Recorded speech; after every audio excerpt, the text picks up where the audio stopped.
Welcome to Murder by Nature, where the darkness of true crime, unsolved disappearances, and chilling mysteries come to life. I am your host, Jasmine Ramirez. If you're brave enough to join us, prepare for a journey into the unknown. Where have I been?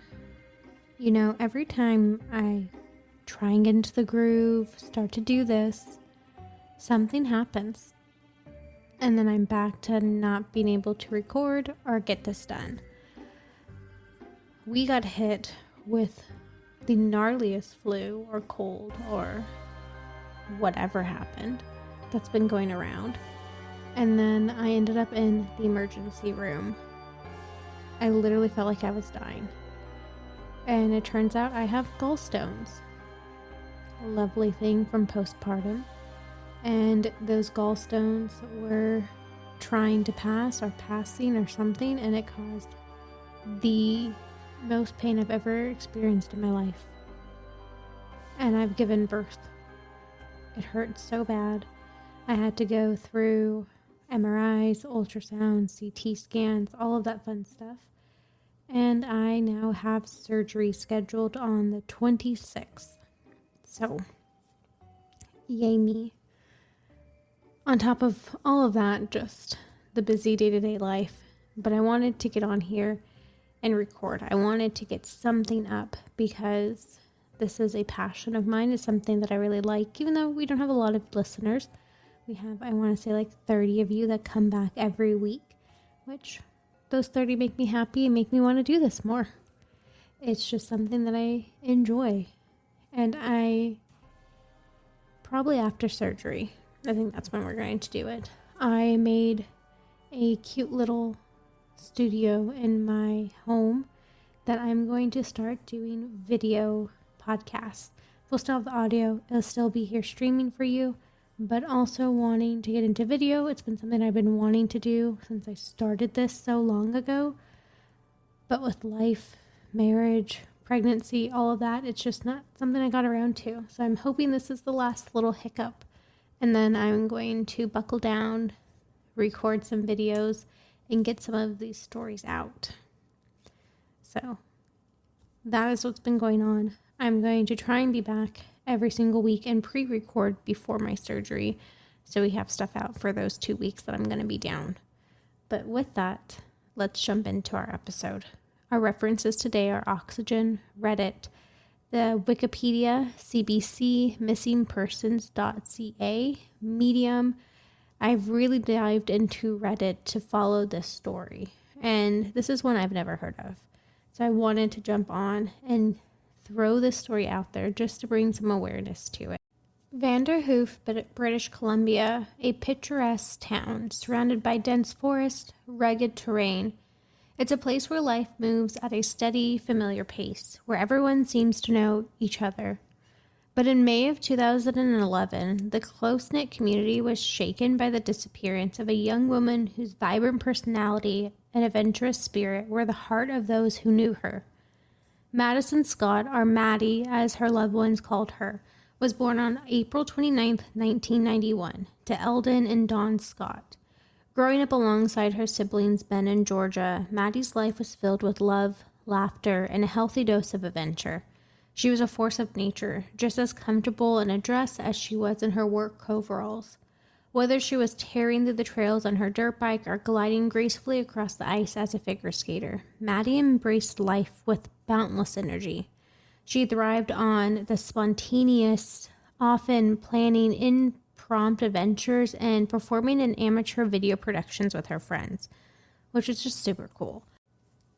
Her vibrant, playful personality was magnetic. She lit up every room she entered. But Maddy wasn't just about fun. She was compassionate, a generous heart, always willing to lend a hand, bring a smile to someone's face. Now, at her secondary school, Maddy was struck with a delicate balance between academics and her social life. While she was more focused on forging friendships and savoring her teenage years, she still met the demands of her studies. After graduating in 2009, she followed in her father's footsteps, working as an apprentice heavy-duty mechanic in the lounging industry. Now, this was a testament to how determined she was. She went into a male-dominant industry and she was going to do it.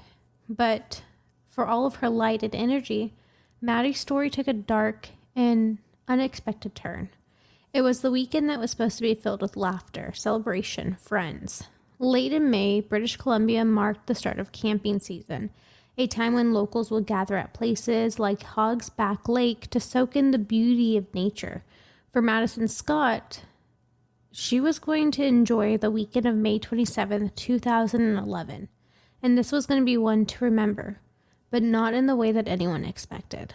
That Friday, Maddy received an invitation from Jordy, a friend from school, and Jordy asked her to attend a birthday party at Hog's Back Lake. It was about 25 kilometers from Vanderhoof. The event was advertised publicly. It was on Facebook, social medias back then, and it promised to be a lively gathering of young adults with music, drinks, and bonfires. Now, she was excited for this evening. She packed up her 90 Ford F-150 pickup truck with her tent, a cooler of beer, and an overnight bag. But when they arrived to the Forest Service campsite, they seen that one thing was missing. They forgot tent poles. This was critical, but it was just an inconvenience. It was a small hiccup that you laugh about later. They drove 25 minutes back to Maddy's house to grab the poles, and her mom, Dawn, said that Maddy was happy. She was carefree, and she was looking forward to this night. Nothing kind of seemed off guard for her. But this was the last time Dawn would ever see her daughter. By the time Maddy and Jordy arrived back at the campsite at 9:30, the party was in full swing. There was around 50 people, mostly between the age of 18 and 25, and they gathered for this birthday celebration. Music echoed through the trees. The lake was shimmering of the glow of all the bonfires that were going on. And as this evening wore on, Maddy was mingling with the crowd. Her personality was so magnetic and made it natural to be in these gatherings. But one conversation stood out. It was a brief interaction with a guy that she'd been seeing for a while. Well, not seen, but interested in. And that night, he told her he just wanted to be friends. Disappointed, but not devastated, Maddy brushed it off. It wasn't enough to ruin her night, but it was enough to make her feel a little, ugh. But not everyone at this party seemed as carefree. You see, there was another man, someone who had expressed interest in Maddy, and appeared frustrated that she wasn't reciprocating this to him. Though his reaction wasn't public, it didn't go unnoticed. As the clock ticked closer to midnight, the tensions at the party began to escalate, and a fight broke out. In the chaos, Maddy's friend Jordy was injured. Drunk and in pain, she decided that she was going to leave the campsite with her boyfriend. But before she left, she asked Maddy if she wanted a ride home. But Maddy was already settled in her sleeping bag inside her tent and declined. She assured her, "I'll just stay the night and I'll see you in the morning." Jody returned to the campsite at 8:30 a.m. on May 28th to collect her belongings. She found Maddy's tent was unzipped, with her sleeping bag and all other items pushed to the side. But there was no sign of Maddy. Shockingly, this didn't raise any alarms to Jody. She didn't notify anyone, she didn't text anyone, she kind of just saw everything and then went back to Vanderhoof. Eldon and Dawn Scott, though, they began to worry. By Sunday, May 29th, 2011, they still haven't heard from Maddy. Knowing their daughter, she wasn't one to just kind of disappear. They knew that she went to go camp at Hog's Back Lake, and they decided that they were going to go drive out there to check on her. And what they found was every parent's nightmare. Maddy's campsite was in disarray. Her tent was flattened, her belongings scattered. Her white Ford F-150 was still parked nearby. Her purse was inside, but Maddy was nowhere to be found. Now, this really started to make them worry. So the Royal Canadian Mounted Police, RCMP, they were contacted immediately after Maddy's parents realized that she was missing and couldn't be located. Her parents made the call. They explained everything. They're growing concerned after the repeat attempts to try and reach her, and they went unanswered. They emphasized how out of character this was for Maddy to not check in or respond to messages, especially given her responsible nature. Recognizing the urgency of the situation, this is when the RCMP launched an official search that afternoon. They deployed officers to canvass the area where Madison was last seen, Friends, family, community members all began to rally, organizing search efforts and sharing her descriptions in hopes that they were going to find her quickly. The Scotts were in disarray, but they were determined, providing all the details they can about Madison's habits, recent activities, the people she had been with, giving investigators a clear picture of the critical timeline leading up to her disappearance. Search and rescue teams, they scouted the dense woods surrounding Hogsback Lake. Helicopters flew overhead, while divers plunged into the cold, murky waters below. Volunteers from the community joined in, combing through each and every inch of that area. But despite their efforts, there was no trace of Maddy at all. The RCMP quickly ruled her disappearance suspicious. Now, as the days turned into weeks, the search for Madison Scott expanded beyond anything anyone could imagine. The RCMP's efforts intensified, each lead proving to be a dead end, and still the unanswered questions loomed. Where was she? Search teams pushed forward, covering every inch of this dense forest, a haunting reminder of how vast and unforgiving the wilderness can be. Helicopters hovered above, scanning the earth from the skies, their blades cutting through the silence in the search of a sign. While divers plunged into the murky depths of the nearby lakes, they were hoping to find something, anything. Yet, despite this exhaustive of searches that they were doing, nothing surfaced, and Madison's absence felt as though it had become a part of the land itself, swallowed up by the earth with no trace left behind. In those early days, the sense of urgency was overwhelming. The sun rose each day, casting a dim light over the growing uncertainty, and yet Madison remained missing. Her sudden disappearance, it didn't defy any of the logic. The RCMP had no choice but to consider the possibility that this wasn't just a case of a young woman missing in the woods. The way that she had vanished, the circumstances surrounding her disappearance, all pointed to something much darker. The authorities quickly ruled Madison's disappearance as suspicious. A grim realization that things weren't as simple as they initially appeared. Her family was left to grasp this new reality. The helplessness kind of just nagged at them. While they struggled to come to terms with the harshness of the unknown, the air quickly grew with the weight of this uncertainty. As the search for Madison transitioned from a hopeful mission into an all-consuming quest for answers. Her parents, they were kind of wanting to find more. There had to be more. They had this unwavering in their determination. Even as the weight of their fear and grief started to kind of creep in, they had to find their daughter. They had to figure out a way to, and that's when the community really jumped into action. As search parties expanded their efforts, they went through the woods, the water, every area that she could have been in. The people of Vanderhoof, her friends, her neighbors, they rallied around the family to support them in any way that they could. Still, with each passing day, the uncertainty deepened.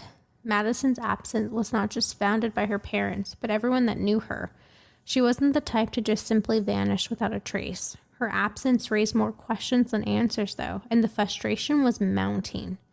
How can someone as vibrant, as loved, just simply disappear? Her friends and family began to realize that finding her wasn't going to be as simple as a few searches through the woods.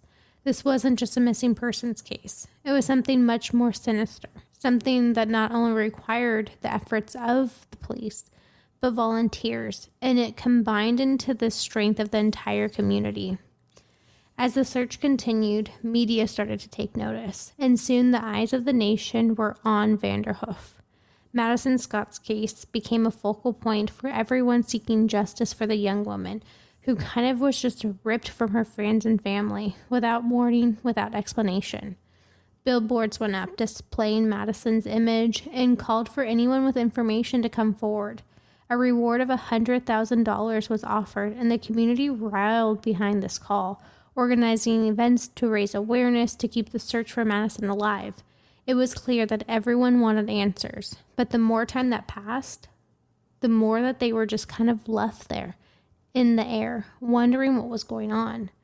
The deeper the investigation dug, the more unsettling the possibilities became. What if Madison hadn't wandered off into the wilderness? What if there was someone, somewhere, who knew exactly what happened to her? The silence of the woods echoed louder with each passing day. The fact that the search continued without closure spoke volumes. Someone had taken Madison, and the mystery of her disappearance only deepened. But what could have happened to this woman? What could have happened to her in the woods, that adventurous spirit? For the Scott family, the passage of time only seemed to deepen the ache of Madison's absence. As the days turned into weeks, weeks turned into months, and eventually years, the uncertainty of not knowing what happened to their daughter was constant. It was a presence in their life. But despite the passage of time, they never gave up. They knew that Madison's case couldn't get faded into the background. They wouldn't allow it.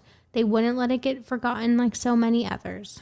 But the promise that they made to themselves and to her was that they would keep searching, no matter what. Now, as these years went on, every single time it came up to Madison's disappearance, the Scott family would host the poker run.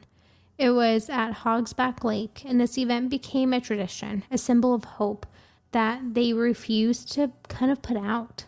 It was more than just a community ride. It was a tribute, a calling, an opportunity to continue the search. They had to think outside the box. How can they get people here to still look for their daughter? Participants traveled by foot, ATV, dirt bike, horseback, kind of any way to move through this terrain where Madison was last seen. They combed the forest, the fields, the lakes, hoping to uncover any clue, no matter how small, that would lead them back to her. Each year, the poker run brought the community together, putting people with a sense of purpose. They wanted to keep Madison's memory alive, but they also wanted to keep the search going. While the ride itself showed like this solidarity, the poker run also offered something more tangible. For people who were in the run, anyone who found evidence that can help locate Madison, the Scott family continued to offer them that $100,000 reward. Now, they did this as a way to bring more awareness to the cause, a commitment to them. Over the years, the poker run had become more than just an event. It was a rallying point to kind of just bring something.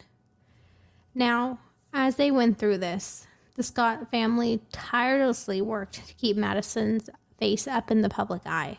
They bought posters, billboards. They strategically placed them, one of each on the call for help, a plea for anyone with information to come forward. Now, I will sidetrack here. There is another case in the same area, and Madison's name is tied to this case. It's for the highway. It is a serial killer that was killing numerous women throughout the years on the same highway, right next to where this lake was. The Scott family did come out and say that they don't believe that Madison had anything to do with those cases. Her name is just tied to it. So they were trying to get information about Madison out that was unlinked to that. And each year, Madison's family would gather around for this poker run. This is what they wanted her name to be associated with the billboards, with the help, to get people to see that it was separate. Now, months after the disappearance of Madison, there was another unsettling that was beginning to make waves in this community. A man, I'm not going to say his name, also went missing, and his case would soon capture the public's attention in a way that no one can anticipate. His severed head was discovered in a vacant house on a reservoir near Fort St. James, but the rest of his body was never found. Authorities quickly released details that painted a gruesome picture. He was brutally beaten to death in the basement of the house, likely by a group of 20 people. The brutality of this crime left the community shaken, uncertain of what was happening behind closed doors of their quiet town. Now, at first, there seemed to be no connection between his death and Madison's death, or disappearance. However, as more details surfaced, rumors began to spread, and whispers in the community suggested that they must know each other romantically. This idea was quickly shut down by Madison's parents, though. There was never any type of relationship between the two. While Madison and this guy played on the same baseball team, shared some of the same social circles, her parents were adamant that they never dated. The police investigated his death and pointed his known involvement with criminals, particularly drug dealers, and they suggested that his death was likely related to his ties to this criminal underworld, a cry from the life that Madison was actually leading. But despite these conclusions, the rumors still went on, yet there was no solid connection between the two cases. For the Scott family, this new layer was complex, and it only added confusion surrounding Madison's case. The rumors, the questions, everything felt like a web of uncertainty and seemed to have no clear answers. The possibility of someone in their community that knew what was going on kind of was starting to loom over them. As years passed with no answers, the mystery of Madison Scott's disappearance grew more complicated, and this kind of rose to these theories, each one of them offering a different possibility of what might have happened that night. Her family still was searching for closure, and they heard them all, each of these theories. While it brings some hope, others add a layer of confusion and fear, but no matter how many answers swirled, one thing remained certain. The search for Madison was far from over. Now, we're going to dive into these theories. Again, they are just theories, but they're all over the internet, so I wanted to bring them here. Theory 1 was that she ran away, or she committed suicide. Now, this theory and idea kind of surfaced early on. Madison had left her at her own accord. She was a young woman full of life, close family ties, busy social schedule, a zest for adventure. Some wondered if she had decided to disappear voluntarily. Perhaps she was driven by some deep unspoken struggle, but this theory has always been met with kind of that, I don't know. Madison's mother, Dawn, had been clear. Her daughter was the type to share her problems, but there was no sign of depression, mental illness, nothing that was leading up to her disappearance. She was communicating with her family, and that all was always going on the night that she vanished. Now, while it suggested that Madison retreated to her tent, it might have been a sign of distress, or she was turned down by someone, must be someone close to her that didn't give her enough attention.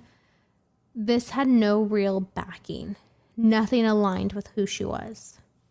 Theory 2 was a party, or kind of like a conspiracy theory, drug overdose. This one started to gain traction because Madison had an adverse reaction to drugs at the party. There was no evidence that was ever found that suggested that she was involved with like heavy drugs. Rumors kind of swirled around that some substance was present that night. Some speculated that Madison may have taken something from another guest, began to feel unwell, retreated to her tent to sleep it off. This version of events took a tragic turn.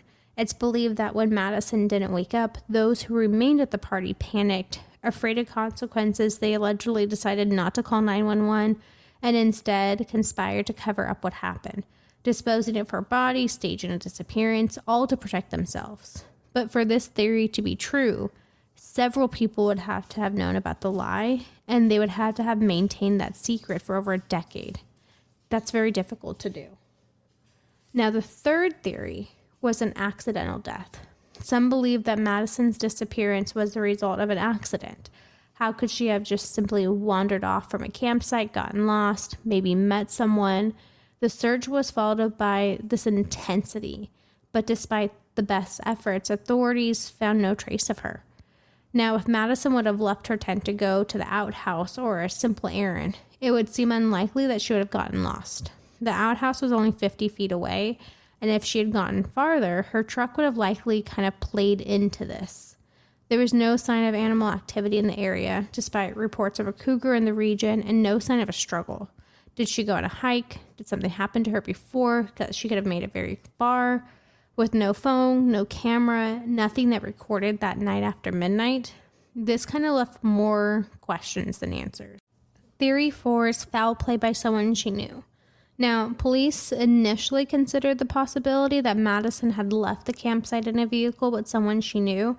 After all, her phone, keys were left behind. Her truck remained at the scene. However, witnesses reported seeing her in her tent when the last people left the party, and there was no phone activity between 12:30 a.m. and 8 a.m. One name that came up in the collection was that guy previously that she knew. He allegedly told his friends he knew what happened to her after she vanished, and rumors kind of surrounding his possibility grew, essentially giving ties to the unknown criminals that he was in. But after passing a lie detector, he was cleared by the police, and that theory kind of fizzled out until tragedy struck again. Now, theory 5 is foul play by an unknown individual. This is the most chilling theory of all, is that Madison was abducted by someone she didn't know. Now, this is where I was saying earlier, her disappearance kind of got tied into Canadians' Highway of Tears. It's a stretch of road for the disappearance of women. There's no evidence that suggested Madison's case was connected to this disturbing pattern. Some people believe that she could have been a target by a stranger passing through the area. In this theory, the unknown individual arrives at the campsite after the party concluded, perhaps trying to find anyone there, kind of taking advantage of the area.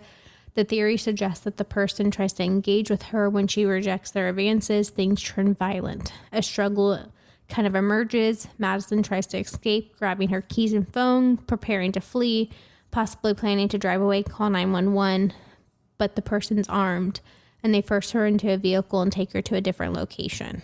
Now, abductions by strangers are rare, but this theory remains the most unsettling one.